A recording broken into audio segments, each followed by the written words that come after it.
네, 이번 분은 믿고 있다 님입니다. 서현 탑메탈 종목 말씀하셨고요. 8,440원에 비중은 12%입니다. 도와주세요 유유라고 하셨어요. 네, 믿고 있다 님도 도와드리겠습니다. 서현 탑메탈 역시나 자동차 부품이나 건설 기계 이쪽인데요. 오늘 약간 눌리네요. 7,170원에 거래가 되고 있고 손실 구간이십니다. 자, 얼마 전에 이 종목이 상한가 갔던 종목이거든요. 네, 맞습니다. 그래서 혹시 다음 날 조금 추격 매수를 하셨을까 이런 생각도 드는데. 추격 매수를 하신 것 같아요. 근데 지금 시장에서 제가 계속 강조드리는 거는 이미 급등 시에 추격 매수하는 건 조금 위험할 수 있고 만약에 재료가 너무 좋다, 기업적인 가치가 너무 좋다라고 했을 때도 급등한 이후에 눌림목 구간을 공략하는 게 훨씬 좋다라는 부분을 다시 한번 말씀을 드리고 싶습니다.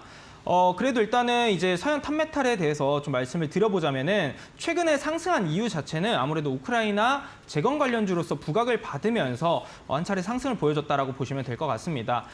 지금 현재 시가총액 같은 경우에는 833억인데 유통 비율 자체도 한 60% 수준입니다. 좀 가볍다라고 볼 수가 있는 종목인데 그 재무제표에 대해서 한번 보시게 되면은 그래도 이 기업 같은 경우에는 한번 끌고 갈 여지가 있다라고 볼 수가 있습니다. 그 이유는 일단 매출과 영업이익을 보시게 되면 매출액 시가총액 800억대 수준의 기업이 현재 매출은 1,500억 수준으로 지난해 기준으로 발생을 시켰고요.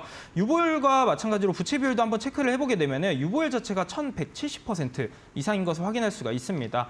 반면에 부채 비율 같은 경우는 65% 이하로 상대적으로 이 기업 현재 평가받고 있는 수준 대비해서는 양호한 재무 상태를 가지고 있다는 것을 확인할 수가 있습니다.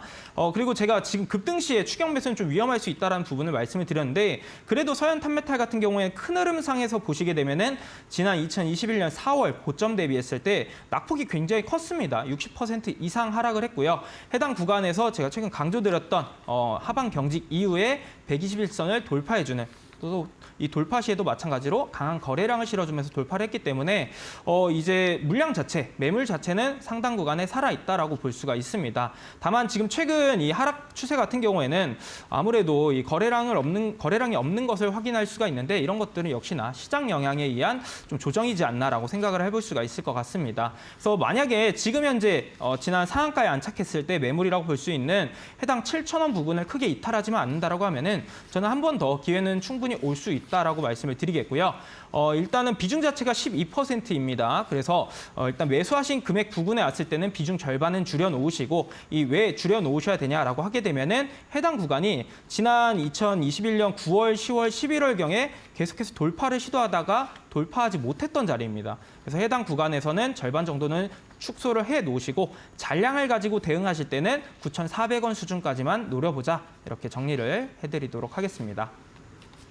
네, 매수가 부근에서 정리 그리고 그 다음으로는 9,400원까지 말씀을 해주셨습니다.